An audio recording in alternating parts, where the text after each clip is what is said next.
ಈಗ ನಾನು ಹೇಳಿದ್ನಲ್ಲ, ಇಲ್ಲಿ ಈ ಪದಗಳಲ್ಲಿ ನಮಗೆ ನೋಡಿದಾಗ ಯಾವ್ದು ಸಿಕ್ತು ನಮಗೆ? ಬ.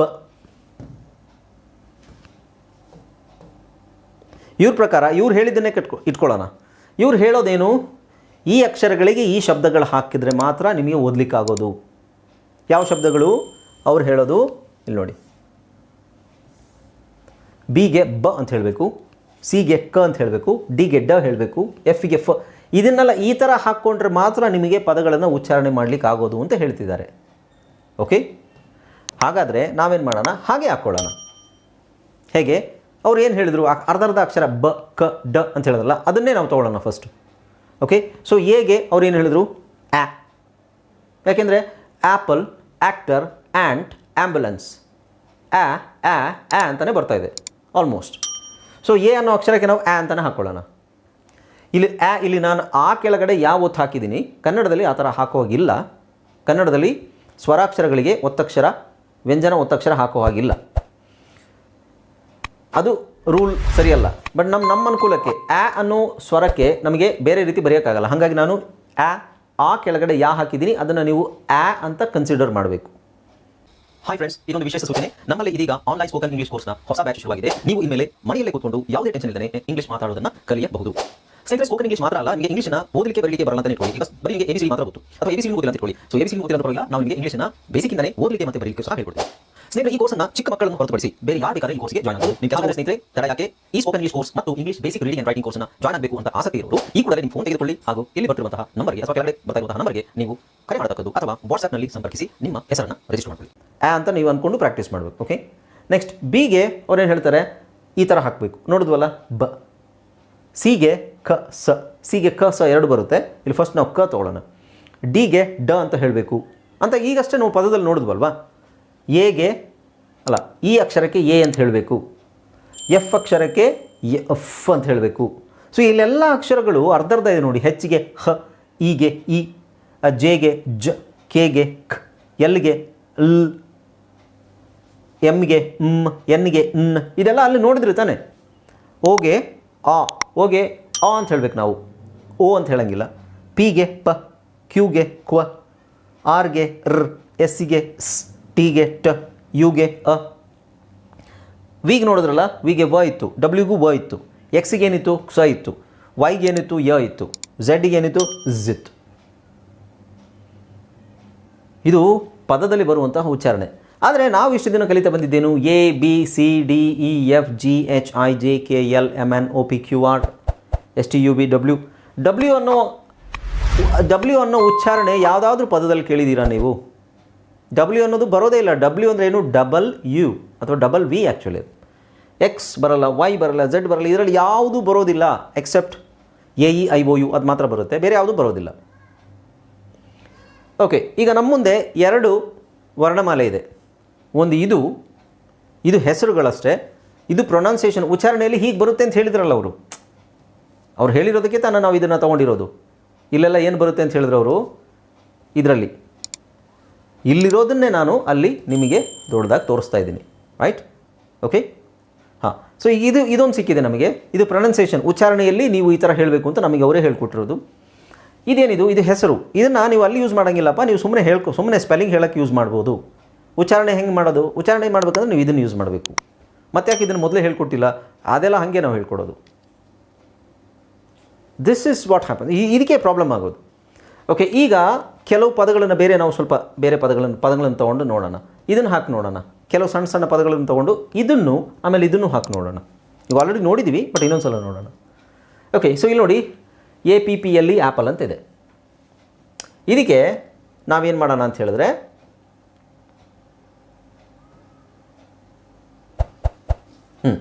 ಇದಕ್ಕೆ ಮೊದಲು ನಾವು ಕಲಿತಿದ್ವಲ್ಲ, A B C D apple, ಇದು ನಾವು ಹಾಕಿ ನೋಡೋಣ. A P P L E apple ಆಗುತ್ತಾ? ಅದು ಬಿ ಎ ಟಿ ಬ್ಯಾಟ್ ಆಗುತ್ತಾ? ಸಿ ಎ ಟಿ ಕ್ಯಾಟ್ ಆಗುತ್ತಾ? ಚಿಕ್ಕದಾಯ್ತಾ?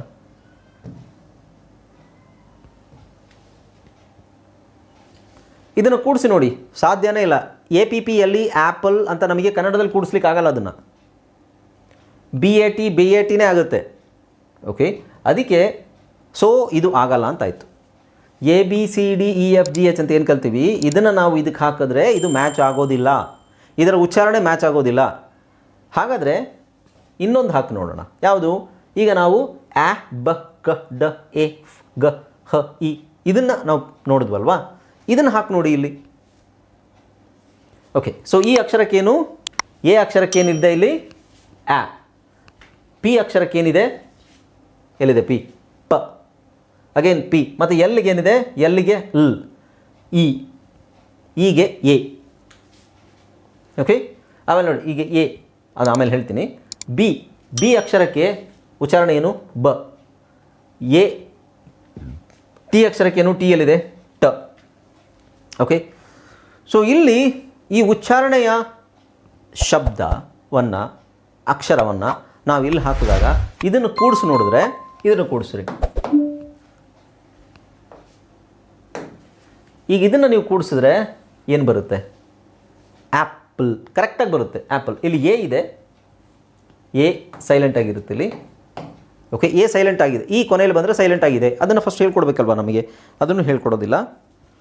ನೆಕ್ಸ್ಟ್ BAT ಅಂತ ಹೇಳಿದರೆ ಕೂಡಿಸ್ಲಿಕ್ಕೆ ಆಗೋದಿಲ್ಲ, ಅದನ್ನು ನಾವು ಬಿಗೆ ಬ ಆಟ್, ಇದನ್ನು ಕೂಡಿಸ್ರಿ, ಬ ಆಟ್.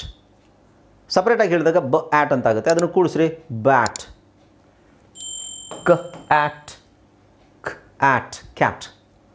ಡ ಆಗ್, ಡ ಆಗ್, dog. Egg, egg, egg. Fan, fan. ಗ ಅ ನ್, ಗನ್. ಹ ಆ್ಯಪ್, ಹ್ಯಾ, ಇದು ಟ ಆಗಬೇಕು, ಹ್ಯಾಟ್. ಇ ಇಂಕ್, ಇಂಕ್, ಜಗ್. ಇವಾಗ ಗೊತ್ತಾಯ್ತಾ? ಸೊ ಉಚ್ಚಾರಣೆಯಲ್ಲಿ ಬರೋದು ಬೇರೆ, ಅಕ್ಷರಮಾಲೆಯಲ್ಲಿರೋದು ಬೇರೆ. ಇದು ಅರ್ಧಕ್ಕರ್ಧ 90% ಗೊಂದಲ ಆಗೋದು ಇದರಿಂದನೇ. ಓಕೆ, ಅಕ್ಷರದಲ್ಲೂ ಒಂಥರ ಬರುತ್ತೆ, ಉಚ್ಚಾರಣೆಯಲ್ಲಿ ಒಂಥರ ಬರುತ್ತೆ, ವರ್ಣಮಾಲೆಯಲ್ಲಿ ಒಂಥರ ಬರುತ್ತೆ. ಈಗ ಇದನ್ನು ನಾನು ಫಸ್ಟಿಗೆ ನಾನು ನಿಮಗೆ ಕೆಲವು ವರ್ಡ್ಸನ್ನು ತೋರಿಸಿದ್ನಲ್ಲ, ಅದಕ್ಕೆ ಹಾಕಿ ನೋಡೋಣ. ಯಾವುದು? ಇನ್ಕಾಂಪ್ರಿಹೆನ್ಸಿಬಿಲಿಟಿ, ಇಂಟರ್ಡಿಪೆಂಡೆನ್ಸ್ ಮತ್ತು ಇದೆಲ್ಲ ಇದೆಯಲ್ಲ, ಇದಕ್ಕೆ ಹಾಕಿ ನೋಡಿದ್ರೆ ನಮಗೆ ಈಗ ಯಾವ್ಯಾವ ಅಕ್ಷರಗಳನ್ನು ನೋಡಿದ್ವಿ ನಾವು, ಆ ಅಕ್ಷರಗಳನ್ನು, ಶಬ್ದಗಳು, ಈಗ 26 ಶಬ್ದಗಳನ್ನು ನಾವು ಬೇರೆ ಥರ ನೋಡಿದ್ವಲ್ವಾ. ಪದದಲ್ಲಿ ಬರುವಂತಹ ಶಬ್ದವನ್ನು ವರ್ಣಮಾಲೆಯಲ್ಲೇ ನಾವು ಹಾಕ್ಕೊಂಡ್ವಿ, ಹೌದೋ ಅಲ್ವೋ?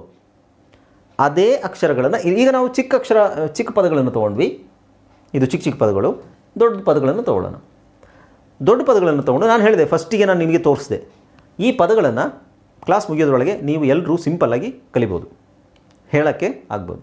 ಈಗ ನೋಡಿ ಇಲ್ಲೇನಿದೆ, INCOMPREHENSSIBLITY.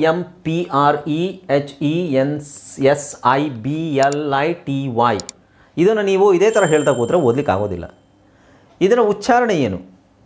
ಐ ಅನ್ನೋದನ್ನು ನಾವು ಏನಂತ ನೋಡಿದ್ವಿ ಅಲ್ಲಿ, ಐ ಅನ್ನೋದೇನು, ಇ ಎನ್. ಓಕೆ, ಹಾಂ, ಸೊ ಅರ್ಥ ಆಗ್ತಿದೆಯಲ್ಲ ಎಲ್ರಿಗೂ? ಇಲ್ಲಿ ಬಂದಿರುವಂತಹ ಉಚ್ಚಾರಣೆ, ಇಲ್ಲೇನು ಉಚ್ಚಾರಣೆ ಇದೆ, ಐಗೇನಿದೆ ಇ, ಆಮೇಲೆ ಏನಿದೆ ಎನ್, ಎನ್ಗೇನಿದೆ ಎನ್, ಆಮೇಲೆ ಸಿ ಇದೆ, ಅಲ್ಲಿ ಸಿ ಆದಮೇಲೆ ಓ ಇದೆ. ಇದಕ್ಕೆ ಇದೇ ಉಚ್ಚಾರಣೆನ ಅಲ್ಲಿ ಹಾಕೋಣ, ಅಲ್ಲಿ ಏನು ಅಕ್ಷರಗಳಿದೆ ಅದೇ ಉಚ್ಚಾರಣೆನ ಅಕ್ಷರಗಳನ್ನು ಇಲ್ಲಿ ಹಾಕೋಣ. ನೋಡಿ, ಐಗೇನು ಇ, ಎನ್ಗೇನು ನ್, ಸಿಗೇನು ಕ, ಓಗೇನು ಆ, ಎಮ್, ಪ, ರ್, ಎ, ಹ, ಎ, ನ್, ಸ್, ಇ, ಬ, ಇ, ಲ್, ಇ. ಇಲ್ಲಿ ವೈಗೆ ನಾನು ಇ ಅಂತ ಹಾಕಿದ್ದೀನಿ. ಓಕೆ, ವೈಗೆ ಯ ಅಂತ ಹಾಕಿಲ್ಲ. ವೈ ಕೊನೆಯಲ್ಲಿ ಬಂದಾಗ 2 ಸೌಂಡ್ ಬರುತ್ತೆ, ಒಂದು ಇ ಅಂತ ಬರುತ್ತೆ, ಒಂದು ಐ ಅಂತ ಬರುತ್ತೆ. ಇಲ್ಲಿ ನಾವು ಸದ್ಯಕ್ಕೆ ಇ ಅಂತ ತೊಗೊಳ್ಳೋಣ. ಓಕೆ, ಆಯ್ತು. ಈಗ ಏನು ಮಾಡಬೇಕು, ಈಗ ಒಂದೊಂದನ್ನೇ ಕೂಡ್ಸೋಕ್ಕೆ ಟ್ರೈ ಮಾಡಬೇಕು. ಇದೆಲ್ಲ ಬಿಡಿಬಿಡಿಯಾಗಿದೆ ಕನ್ನಡದಲ್ಲಿ, ಅಕ್ಷರಗಳು ಬಿಡಿಬಿಡಿಯಾಗಿದೆ. ಅರ್ಧ ಅಕ್ಷರಗಳಿದ್ದಾವೆ, ಅರ್ಧ ಅಕ್ಷರ ಇದೆ. ಅರ್ಧ ಅಕ್ಷರಗಳನ್ನು ನಾವೇನು ಮಾಡಬೇಕು, ಸಂಪೂರ್ಣ ಅಕ್ಷರಗಳಾಗಿ ಕೂಡಿಸ್ಬೇಕು. ಅದು ಕೂಡಿಸೋದು ಹೇಗೆ? ಈಗ ಇ ನ್ ಕ ಇದೆಯಲ್ವಾ, ಇದನ್ನು ನಾವು ಹೆಂಗೆ ಕೂಡ್ಸೋಕ್ಕಾಗುತ್ತೆ? ಫಸ್ಟ್ 2 ಅಕ್ಷರ ತೊಗೊಳ್ಳೋಣ. ಇಲ್ಲಿ ಎರಡೆರಡು ಅಕ್ಷರನ ಕೂಡ್ಸೋಕ್ಕೆ ನೋಡೋಣ. ಇವೆರಡು ಅಕ್ಷರನ ಕೂಡಿಸಿದ್ವಾ? ಇವೆರಡು ಅಕ್ಷರದ ಉಚ್ಚಾರಣೆ ಏನು? ಇನ್. ಓಕೆ, ಆಮೇಲೆ ಇನ್ನೆರಡು ಅಕ್ಷರ ಅಥವಾ 3 ಅಕ್ಷರ ತೊಗೊಳ್ಳೋಣ. 3 ಅಕ್ಷರದ್ದು ಈ ಕ್ ಆ ಮ್, ಇದರ ಉಚ್ಚಾರಣೆ ಏನಾಗುತ್ತೆ? ಕ್ ಆ ಮ್. ಓಕೆ, ಅಂದರೆ ಈ ಎರಡೆರಡೆ ತೊಗೊಂಡು ಆಮೇಲೆ ಇದನ್ನು ಮತ್ತೆ ಕೂಡ್ಸೋಣ. ಆಮೇಲೆ ನೋಡಿ, ಇದು ಪ ರ ಎ. ಸೊ ಇದರ ಉಚ್ಚಾರಣೆ ಏನು? ಪ ರ ಎ. ನೆಕ್ಸ್ಟ್ ಹೇ ಇನ್ ನ್. ಇದರ ಉಚ್ಚಾರಣೆ ಏನು? ಹ ಎ ನ್. Next 3 C. ಸೊ ಅರ್ಧ ತಗೊಳ್ಳೋಣ. ಸ ಇ, ಆಮೇಲೆ ಬ ಇ, ಇದರ ಉಚ್ಚಾರಣೆ ಏನು? ಬ ಇ. ನೆಕ್ಸ್ಟ್ ಲ ಇ, ಇದರ ಉಚ್ಚಾರಣೆ ಏನು? ಲ ಇ. ಆಮೇಲೆ ಟಿ ವೈ, ಟ ಇ. ಓಕೆ, ಸೊ ಒಟ್ಟಿಗೆ ನಮಗೆ ಕೂಡ್ಸೋಕ್ಕೆ ಕಷ್ಟ ಆಗುತ್ತೆ. ಸೊ ನಾವು ಅದು 2 3 ಅಕ್ಷರಗಳನ್ನು ಒಟ್ಟಿಗೆ ಕೂಡ್ಸೋಕ್ಕೆ ಟ್ರೈ ಮಾಡೋಣ. ಈ ಇನ್ನು ಹಾಗೆ ಇರುತ್ತೆ. ಓಕೆ ನೋಡಿ, ಕ ಆ ಮ್. ಈಗ ನಾವು ಕಾಗುಣಿತ ಕಲ್ತಿದ್ವಲ್ವಾ, ಕಾಗುಣಿತದಲ್ಲಿ ಕಾ ನಿಮಗೆ ಹೇಗೆ ಬರುತ್ತೆ? ಕಾಗೆಯಲ್ಲಿ ಬರುವಂಥದ್ದೇನು? ಕಾಗೆ ಕ ಪ್ಲಸ್ ಆ ಕಾ ಆಗುತ್ತೆ. ಓಕೆ, ಸೊ ಕಾ ಮತ್ತು ಕಾ ಆ ಮ್, ಕಾಮ್, ಕಾಮ್. ಈ ಮೂರನ್ನು ಕೂಡಿಸಿದಾಗ ನಿಮಗೆ ಕಾಮ್ ಬರುತ್ತೆ. ಹೌದಲ್ವಾ? ಓಕೆ, ಪ ರ ಎ, ಪ ರನ ಕೂಡಿಸಿ ಪ ರ ಪ್ರ. ಎ ಕೂಡಿಸಿದಾಗ ಏನಾಗುತ್ತೆ? ಈ ಮೂರನ್ನು ಕೂಡಿಸಿದ್ರೆ ಪ್ರೇ. Got it? ಹಾಗೆ ಹ ಎ, ಹ ಮತ್ತು ಎ ಏನಾಗುತ್ತೆ? ಹೇ. ಎನ್ ಸೇರಿಸಿದ್ರೆ ಏನಾಗುತ್ತೆ? ಹೆನ್. ಇವೆರಡು ಮೂರನ್ನು ಕೂಡಿಸಿ ಕನ್ನಡ ನಿಮಗೆ ಸ್ಪಷ್ಟವಾಗಿ ಬರೀಲಿಕ್ಕೆ ಓದಲಿಕ್ಕೆ ಬರುತ್ತೆ ಅಂತ ಹೇಳಿದ್ರೆ ಇದು ಈಸಿನೇ. ಸ ಇ, ಸ ಇ ಏನಾಗುತ್ತೆ? ಸಿ. ಹೌದೋ ಅಲ್ವೋ? ಬ ಇ, ಬ ಇ ಏನಾಗುತ್ತೆ? ಬಿ. ಲ್ ಇ, ಲಿ. ಟ್ ಇ, ಟಿ. ಓಕೆ, ಈಗ ಇವೆಲ್ಲದನ್ನು ಕೂಡಿಸ್ತಾ ನಮಗೆ ಒಂದು ಅರ್ಧ 2 ಅಕ್ಷರಗಳ ಒಂದು ಕಾಂಬಿನೇಷನ್ ಸಿಕ್ಕಿದೆ ನೋಡಿ. ಇನ್, ಕಾಮ್, ಪ್ರೆ, ಹೆನ್, ಸಿ, ಬಿ, ಲಿ, ಟಿ. ಇದನ್ನು ಕೂಡಿಸಿದ್ರೆ ಏನು ಬರುತ್ತೆ? ಇನ್, ಕಾಮ್, ಪ್ರೆ, ಹೆನ್, ಸಿ, ಬಿ, ಲಿ, ಟಿ. ಅಂದರೆ ಇದನ್ನು ನಾವು ಸಂಪೂರ್ಣವಾಗಿ ಕನ್ನಡದಲ್ಲಿ ಎಷ್ಟು ಚಿಕ್ಕದಾಗಿ ಮಾಡೋಕ್ಕಾಗುತ್ತೋ ಅಷ್ಟು ಮಾಡಿಬೋದು. ಇಲ್ಲಾಂದರೆ ನೀವು ಹೀಗೆ ಬರಿಬೋದು, ಇನ್, ಕಾಮ್, ಪ್ರೆ, ಹೆನ್, ಸಿ, ಬಿ, ಲಿ, ಟಿ. ಈಗ ಇದನ್ನು ನಿಮಗೆ ಓದಲಿಕ್ಕೆ ಸಮಸ್ಯೆ ಆಗುತ್ತಾ ಕನ್ನಡದಲ್ಲಿ? ಇಲ್ಲ, ಆಗಬಾರ್ದು. ಇನ್ಕಾಂಪ್ರೆಹೆನ್ಸಿಬಿಲಿಟಿ ಏನಾಗುತ್ತದು? ಇನ್ಕಾಂಪ್ರಿಹೆನ್ಸಿಬಿಲಿಟಿ. ಓಕೆ, ಇಷ್ಟು ದೊಡ್ಡ ಪದನ ಇಷ್ಟು ಸುಲಭವಾಗಿ ನಮಗೆ ಓದಲಿಕ್ಕೆ ಆಗುತ್ತೆ. ಬಟ್ ಅದರ ನಮಗೆ ಬೇಸ್ ಇದೆಯಲ್ಲ, ಅದು ಚೆನ್ನಾಗಿ ಇರಬೇಕು. ಈಗ ನಾವು ಹುಡುಕಿ ನಾವು ಉಚ್ಚಾರಣೆಯಿಂದ ನಾವು ಅಕ್ಷರಮಾಲೆಗೆ ವಾಪಸ್ ಬಂದ್ವಿ ಅಲ್ವಾ? ಉಚ್ಚಾರಣೆಯಿಂದ ನಾವು ಅಕ್ಷರಮಾಲೆಗೆ ವಾಪಸ್ ಬಂದ್ವಿ. ಈಗ ಇನ್ನು ಈ 2 ಪದಗಳು ನೋಡೋಣ. ಇದಾಯಿತು. ಆಮೇಲೆ ಇಂಟರ್ ಡಿಪೆಂಡೆನ್ಸ್, ಅದರದ್ದು ಹಾಗೆ ಐ, ಇಂಟರ್, ಇನ್, ಟ. ಇದನ್ನು ನಾವು ಒಂದೊಂದೇ ಅಕ್ಷರ ಹಾಕಿದಾಗ ನೋಡಿ, ಅದೇ ಅಕ್ಷರ ಹಾಕಿದಾಗ ಏನು ಬರುತ್ತೆ? ಹಾಗೇ ಅದೇ ಥರ ಕೂಡಿಸ್ಬೇಕು ನಾವು. ಇನ್ಕಾಂಪ್ರಿಹೆನ್ಸಿಬಿಲಿಟಿ ಹೆಂಗೆ ಕೂಡಿಸಿದ್ವಿ ಅದೇ ಥರ ಕೂಡಿಸಿದ್ರೆ ಇದು ನಿಮಗೆ ಆ ಉಚ್ಚಾರಣೆ ಕೊಡುತ್ತೆ. ಓಕೆ, ಸೊ ಇಲ್ಲಿ ಇನ್ಕಾಂಪ್ರೆಹೆನ್ಸಿಬಿಲಿಟಿ ಇದೆಲ್ಲದನ್ನು ನೀವು ಇಲ್ಲಿದೆಯಲ್ಲ, ಇದನ್ನೆಲ್ಲ ಕೂಡಿಸಿದಾಗ ನಿಮಗೇನು ಬರುತ್ತೆ? ಇಂಟರ್ಡಿಪೆಂಡೆನ್ಸ್. ಓಕೆ, ಸೊ ಇದನ್ನು ಕೂಡಿಸಿದಾಗ ಇಂಟರ್ಡಿಪೆಂಡೆನ್ಸ್. ಹಾಗೆ ಆಪ್ಟಿಮಿಸ್ಟಿಕಲಿ. ಅರ್ಥ ಆಯ್ತಲ್ವಾ? ಇಷ್ಟೇ ಇರೋದು. ಬಟ್ ಇದೇ ಕೊನೆವರೆಗೂ ನಾವು ಇದನ್ನೇ ಹೀಗೆ ಓದ್ತಾ ಇದ್ರೆ ಆಯ್ತಾ? ಇಲ್ಲ. ಇದು ನಿಮಗೆ ಬೇಸಿಕ್ಲಿ ನಿಮಗೆ 70% ನಿಮಗೆ ಹಿಂಗೆ ಓದಬೇಕು. 70% ಇಷ್ಟು ಈ ಥರ ಅಕ್ಷರಗಳನ್ನು ಕೂಡಿಸ್ತಾ ನಾವು ಓದ್ತಾ ಹೋದಾಗ ನಿಮಗೆ 70% ಕರೆಕ್ಟಾಗಿ ಓದ್ಬೋದು. ಇನ್ನು 30% ಏನು ಸರ್? 100% ಇಲ್ವಾ? 30% ಏನು ಅಂತ ಹೇಳಿದ್ರೆ ಇದರಲ್ಲಿ ಸ್ವಲ್ಪ ಬೇರೆ ಫಾರ್ಮುಲಾಸ್ ಇದೆ. ಸ್ಪೆಲ್ಲಿಂಗ್ ರೂಲ್ಸ್ ಹಾಕಬೇಕು, ಆಮೇಲೆ ಸೈಲೆಂಟ್ ಲೆಟರ್ಸ್ ಬರುತ್ತೆ. ಈ ಸೈಲೆಂಟ್ ಲೆಟರ್ ಎಲ್ಲ ಬರೋ ಕಡೆ ನೀವು ಇದೇ ಥರ ಅಕ್ಷರಗಳನ್ನು ಹಾಕೊಂಡು ಮಾಡ್ಲಿಕ್ಕೆ ಆಗೋದಿಲ್ಲ. ಸೈಲೆಂಟ್ ಲೆಟರ್ಸ್ ಎಲ್ಲಿ ಬರುತ್ತೆ, ಯಾವ್ಯಾವ ಕಡೆ ಸೈಲೆಂಟ್ ಆಗುತ್ತೋ ಅದನ್ನು ನಾವು ಸಪ್ರೇಟಾಗಿ ಕಲಿಬೇಕು. ನಾನು ಹೇಳ್ತಾ ಇರೋದು ನಿಮಗೆ 70%. ಈಗ ಇಲ್ಲೇ ನೋಡಿ, ನೀವು ಎಷ್ಟು ಈ ದೊಡ್ಡ ಪದಗಳನ್ನು ಎಷ್ಟು ಕಲ್ತ್ವಿ ನಾವು. 70% ನೀವು ಈ ಥರನೇ ಓದ್ಬೋದು. ಈ ಥರ ಓದಿದ್ರು ಸಾಕು. ಇದರಲ್ಲೇ ನೋಡಿ ಎಲ್ಲ ಪದಗಳು ನೀವು ಏನು ಯಾವುದೇ ಒಂದು ನಮಗೆ ನೋಡಿ ರೂಲ್ ಇದೆ. ನಾನು ಹೇಳಿದ್ನಲ್ಲ ವೈ ಅನ್ನೋದನ್ನು ನಾನು ಯ ಅಂತ ಹೇಳಿದೆ ಸ್ಟಾರ್ಟಿಂಗಲ್ಲಿ, ಅಲ್ಲ ಯ ಅಂತ ಹೇಳಿದೆ. ಯ ಅಂತ ತುಂಬ ಕಡೆ ಬರುತ್ತೆ, ಆದರೆ ಕೊನೆಯಲ್ಲಿ ಬಂದಾಗ ವೈ ಇ ಆಗುತ್ತೆ ಅಥವಾ ಐ ಆಗುತ್ತೆ.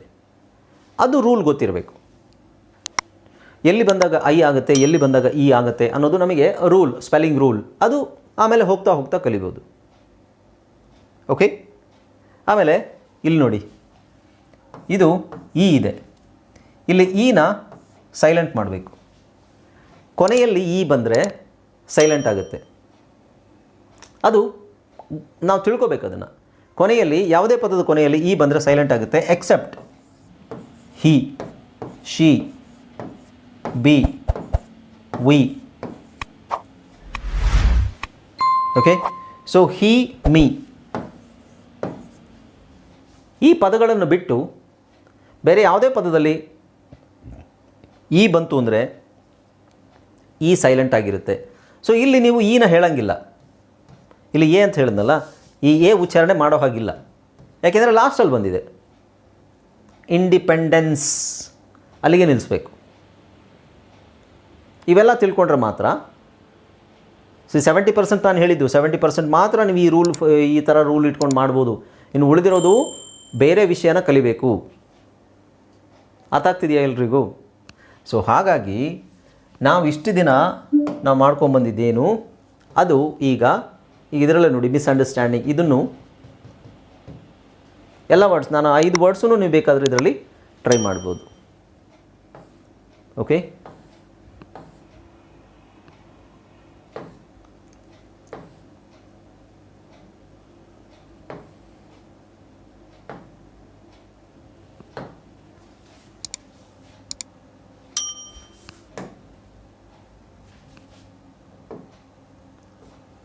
ಹಾಗಾಗಿ ನೋಡಿ, ಇದು ನಾವು ಮುಂಚಿಂದ ಕಲ್ತ್ಕೊಂಡ್ಬಂದಿದ್ದಲ್ವಾ, ABCD. ಈಗ ಇದನ್ನು ನಾವು ಈಗ ಕಂಡುಹಿಡಿದಿರೋದು. ಇದು ಫಾಲೋ ಮಾಡಿದ್ರೆ ನಮಗೊಂದು 70% ಇಂಗ್ಲೀಷು ಓದೋಕ್ಕೆ ಬರೆಯೋಕ್ಕೆ ಬಂದಂಗೆ. ಇನ್ಫ್ಯಾಕ್ಟ್ 70 ಅಲ್ಲ 90% ಅಂತಲೇ ಹೇಳ್ಬೋದು. ಓಕೆ, ಸೊ ಹಾಗಾಗಿ ಇದನ್ನು ಫಾಲೋ ಮಾಡಬೇಕು. ಇನ್ಮೇಲೆ ನಮಗೆ ಇದರ ಅವಶ್ಯಕತೆ ಇರೋದಿಲ್ಲ. ನಾವು ಜಸ್ಟು ಇದನ್ನು ಮಾತ್ರ ಫಾಲೋ ಮಾಡಿದ್ರಾಯಿತು. ಓಕೆ, ಸೊ ಆ, ಬ, ಕ, ಡ, ಎ, ಫ, ಗ, ಹ, ಇ, ಜ, ಕ, ಲ್, ಮ್, ನ್, ಆ, ಪ, ಕ್ವ, ರ್, ಸ್ಟ್ ಈ ಥರ ಫಾಲೋ ಮಾಡಿದ್ರಾಯ್ತು. ಇದಕ್ಕೆ ನಾವು ಏನಂತೀವಿ ಅಂತ ಹೇಳಿದ್ರೆ ಫೋನಿಕ್ ಸೌಂಡ್ಸ್ ಅಂತ ಹೇಳ್ತೀವಿ.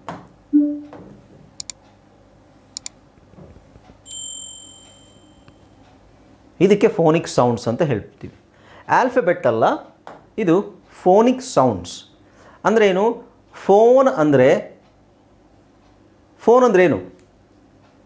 ಫೋನಿಗೆ ದೂರ ಕನ್ನಡದಲ್ಲಿ ಏನು ಹೇಳ್ತೀವಿ?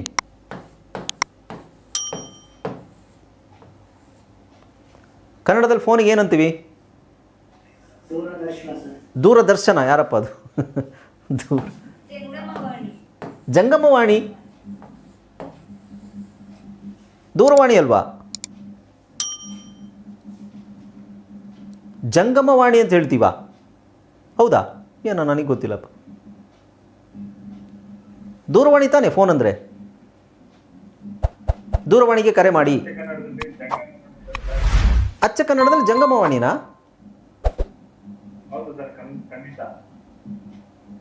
ಖಂಡಿತ? ನಿಜವಾಗ್ಲೂ? ಅದೆಂಗ್ರಿ ಆಗುತ್ತೆ? ಜಂಗಮ ಅಂದರೆ ದೂರ ಅಂತನ ಅರ್ಥ? I don't think so. C, phone ಅಂದರೆ ಏನು? ಟೆಲಿಫೋನ್ನ ಶಾರ್ಟ್ ಮಾಡಿ ನಾವು ಫೋನ್ ಅಂತ ಹೇಳ್ತೀವಿ.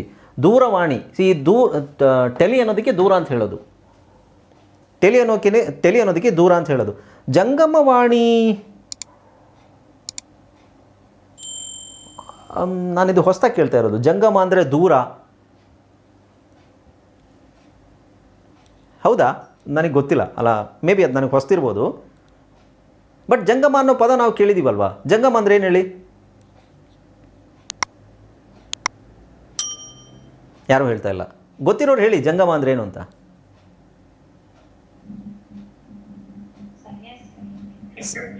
ಸನ್ಯಾಸಿನಾ?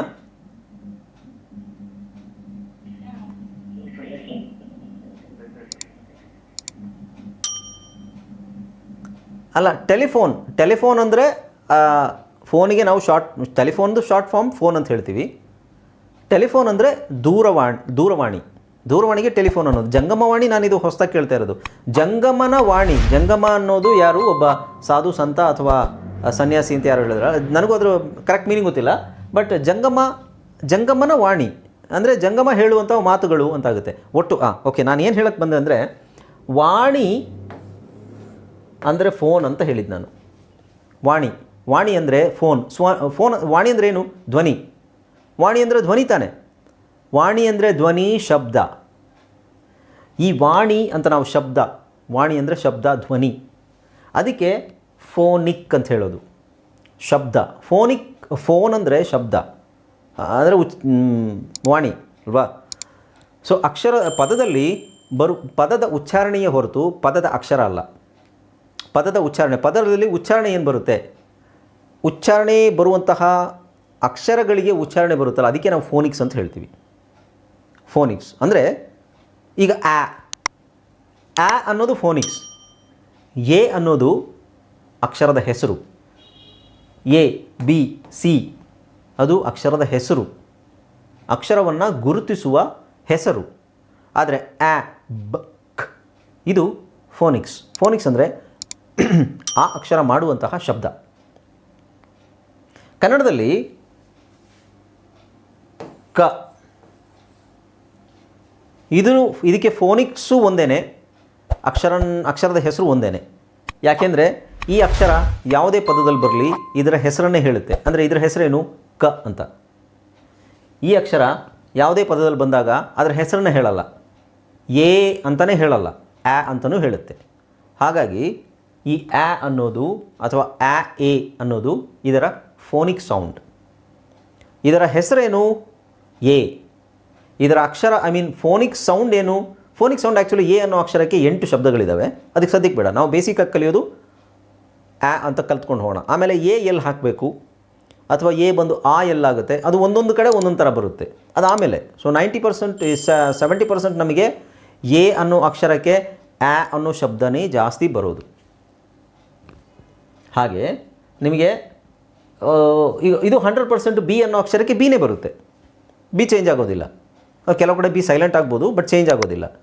ಬಟ್ ನಮಗೆ ಚೇಂಜ್ ಆಗೋದು ಎ ಚೇಂಜ್ ಆಗುತ್ತೆ, ಇ ಚೇಂಜ್ ಆಗುತ್ತೆ, ಐ ಚೇಂಜ್ ಆಗುತ್ತೆ, ಓ ಯು. ಸೊ ಈ 5 ಅಕ್ಷರಗಳು ಎ ಇ ಐ ಉ ಯು, ಈ 5 ಅಕ್ಷರಗಳು ಚೇಂಜ್ ಆಗುತ್ತೆ. ಓಕೆ, ಬಟ್ ನಾನು ಹೇಳಿದ್ನಲ್ಲ 70% ನಮಗೆ ಇದೇ ಸೌಂಡ್ಸೇ ಬರೋದು, ಆ ಎ ಇ ಅ ಅದೇನಿದೆ ಅದೇ ಬರೋದು. ಇನ್ನು ಉಳಿದಿದ್ದ 30%ಅಲ್ಲಿ ಚೇಂಜ್ ಆಗುತ್ತೆ ಅಂತ ಹೇಳಿದ್ನಲ್ಲ, ಅದು ಅಲ್ಲಿ ಚೇಂಜ್ ಆಗುತ್ತೆ. ಅಲ್ಲಿ A E I O U ಅಂತಲೇ ಬರ್ಬೋದು, ಅಥವಾ ಇನ್ನು ಬೇರೆ ಏನಾದರೂ ಸೌಂಡ್ ಬರ್ಬೋದು. ಅದು ಹೋಗ್ತಾ ಹೋಗ್ತಾ ನಿಮಗೆ ಗೊತ್ತಾಗುತ್ತೆ. ಅರ್ಥ ಆಯ್ತಲ್ವಾ? ಸೊ ಅದಕ್ಕೆ ಇಷ್ಟು ದಿನ ನಿಮಗೆ ಸಮಸ್ಯೆ ಅಂತ ಅನಿಸಿರೋದು. ಯಾಕೆಂದರೆ ಅದು ನಮಗೆ ಗೊತ್ತಿಲ್ಲ, ಅದು ಗೊತ್ತಿಲ್ಲದೆ ಇರೋದ್ರಿಂದ ನಾವು ಅದನ್ನು ತಿಳ್ಕೊಳ್ಳೋಕ್ಕೆ ಹೋಗಿಲ್ಲ. ಓಕೆ, ಸೊ ಇದು ಬೇಸಿಕ್ ಲೆವೆಲ್. ಬೇಸು ನಮಗೆ ಬುಡ ತಳಪಾಯ ಕರೆಕ್ಟಾಗಿರಬೇಕು. ಈಗ ನಾನು ಹೇಳಿದ್ನಲ್ಲ, ಹಾಗಾದರೆ ನಾವು ಇಷ್ಟು ಕಲ್ತ್ರೆ ಸಾಕಾ? ಈಗೇನೋ ಕಲ್ತ್ವಿ, ಆಯಿತು, ಒಂದು ಕ್ಲಾಸಲ್ಲಿ ನಮ್ಮದೆಲ್ಲ ಆಯಿತು. ಇನ್ನು ಇದೇ ಥರ ಶಬ್ದ ನಮಗೇನದು ಈ ಅಕ್ಷರ ಇದನ್ನು ಬಾಯ್ಪಾಠ ಮಾಡಿಕೊಂಡು ಇದೇನೇನಿದೆ, ಇದು 26 ಅಕ್ಷರಗಳು, 26 ಅಕ್ಷರಗಳಿದೆ, ಆದರೆ 28 ಸೌಂಡ್ ಇದೆ. ಇಲ್ಲಿ ಸಿ ಅನ್ನೋ ಅಕ್ಷರಕ್ಕೆ 2 ಸೌಂಡ್ ಇದೆ, ಜಿ ಅನ್ನೋ ಅಕ್ಷರಕ್ಕೆ 2 ಸೌಂಡ್ ಇದೆ. ಸಿ ಎಲ್ಲಿ ಬರುತ್ತೆ, ಜಿ ಎಲ್ಲಿ ಬರುತ್ತೆ, ಅದು ಮುಂದಿನ ಪಾಠಗಳಲ್ಲಿ ನಿಮಗೆ ಗೊತ್ತಾಗುತ್ತೆ. ಸೊ ಹಾಗಾದರೆ 26 ಅಕ್ಷರಗಳನ್ನು ತಗೊಂಡು ಕಂಪ್ಲೀಟಾಗಿ ನಾವು ಕಲಿತಾ ಕೂತ್ರೆ ಆಯಿತಾ? ಇಡೀ ದಿನ ಇದನ್ನೇ ಪ್ರಾಕ್ಟೀಸ್ ಮಾಡಿದ್ರೆ ಆಯಿತಾ? ಇಲ್ಲ. ಕಾಗುಣಿತ ನಮಗೆ ಗೊತ್ತಿದ್ದರೂ, ಅಕ್ಷರಮಾಲೆ ನಮಗೆ ಗೊತ್ತಿದ್ದರೂ ಅದನ್ನು ಪದಗಳಾಗಿ ಪರಿವರ್ತನೆ ಮಾಡೋಕ್ಕೆ ಎಷ್ಟೋ ವರ್ಷಗಳಾಯಿತು.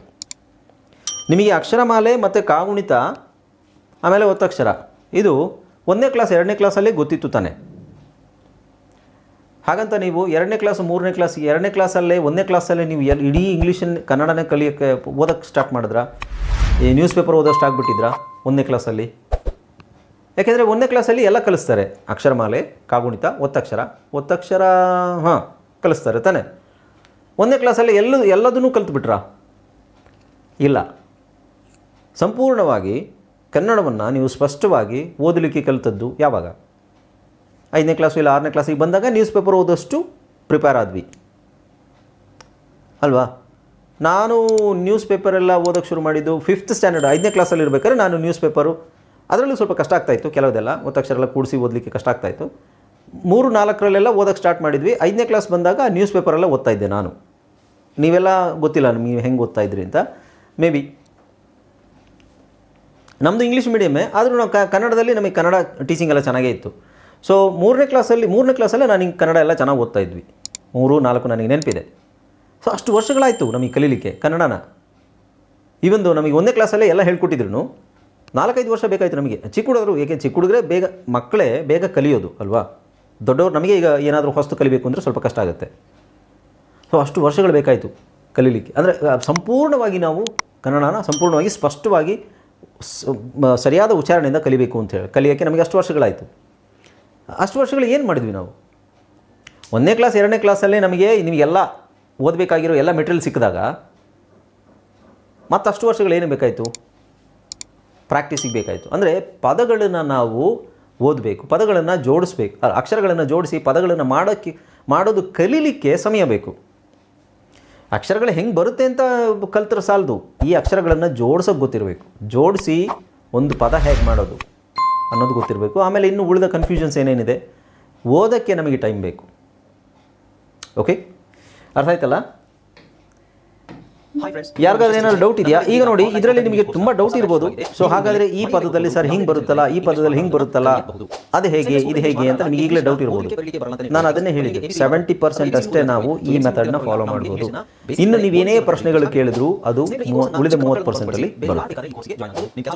ಓಕೆ, ಹಾಂ, ನಿಮಗೆ ಏನಾದರೂ ಡೌಟ್ ಇದ್ರೆ ಕೇಳ್ಬೋದು. ಟೈಮ್ ಕೋರ್ಸ್ನ ಜಾಯ್ನ್ ಆಗಬೇಕು ಅಂತ ಆಸಕ್ತಿ ಇರೋದು ಈ ಕೂಡಲೇ ನಿಮ್ಮ ಫೋನ್ ತೆಗೆದುಕೊಳ್ಳಿ ಹಾಗೂ ಇಲ್ಲಿ ಬರ್ತಿರುವಂತಹ ನಂಬರ್ಗೆ ಅಥವಾ ಕೆಳಗಡೆ ಬರ್ತಾ ಇರುವಂತಹ ನಂಬರ್ಗೆ ನೀವು ಕರೆ ಮಾಡತಕ್ಕದ್ದು ಅಥವಾ ವಾಟ್ಸ್ಆ್ಯಪ್ನಲ್ಲಿ ಸಂಪರ್ಕಿಸಿ ನಿಮ್ಮ ಹೆಸರನ್ನು ರಿಜಿಸ್ಟರ್ ಮಾಡಿ.